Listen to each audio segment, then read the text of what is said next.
చెప్పారని నేను అనుకోను. ఇప్పుడు ఒకటి పొలిటికల్ గవర్నెన్స్ అనే పదాన్ని అయితే నేను తప్పు పడతా, అందులో డౌటే లేదు. కానీ ఈ పాయింట్ ఆఫ్ వ్యూలో బాబు గారు అని ఉంటారని నేను అనుకుంటున్నా. కానీ ఒకటి సార్, పొలిటికల్ గవర్నెన్స్ అన్నా లేదంటే వైసీపీ వాళ్ళకి చేస్తే పాముకు పాలు పోసినట్టు అన్న ఈ వ్యాఖ్యలు ఒక రకంగా రాజకీయంగా చూసుకుంటే ఒక సెల్ఫ్ గోల్ అవుతుందా? ఏముండదండి, బాబు గారు ఏం చేసినా లోక కళ్యాణం కోసమే మాట్లాడతారు. ఆయన సమాజం కోసం మాట్లాడతారు తప్పించి ఆయన వ్యక్తిగతం కాదు అనేటటువంటిది ఒక అలాంటి, అంటే అదొక ఫీలింగ్ లోకి మనల్ని తీసుకెళ్తున్నారు. మీరు అట్లా లేకపోతే మీరు ద్రోహులు అవుతారు.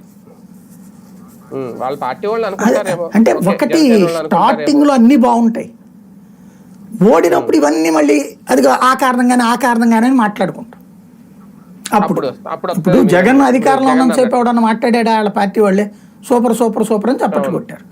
అయిపోయాక ఇవాళ వాళ్ళే ఉంటున్నారు తెలుసా, వైసీపీ వాళ్ళు ఆడు చూసి నేర్చుకో, వాళ్ళని చూసి నేర్చుకో. చంద్రబాబు గారు ఇసుక వాళ్ళకి ఇచ్చేసాడు, కార్యకర్తలు బాగుపడిపోయారు. మద్యం వాళ్ళకి ఇచ్చేసారు, కార్యకర్తల నాయకులు బాగుపడిపోతున్నారు. మమ్మల్ని ఎట్లా తిననివ్వలేదు. ఇదివరకు చంద్రబాబు గారిని అట్లాగా అన్నారు, వాస్తవంగా ఆయన అప్పుడు తిన్నిచ్చాడు. అప్పుడు ఇసుక ఏమన్నా విడిగా ఉందా, అప్పుడు మద్యం ఏమన్నా విడిగా ఉందా? అయినా కూడా చంద్రబాబు గారు తిననివ్వలేదని గొడవ వాళ్ళు, మాకు సరైన ప్రయారిటీ ఇవ్వలేదని. బాబు గారు లేదు లేదు నేను మారిపోయాను మీకోసమే అన్నాడు. ఇప్పుడు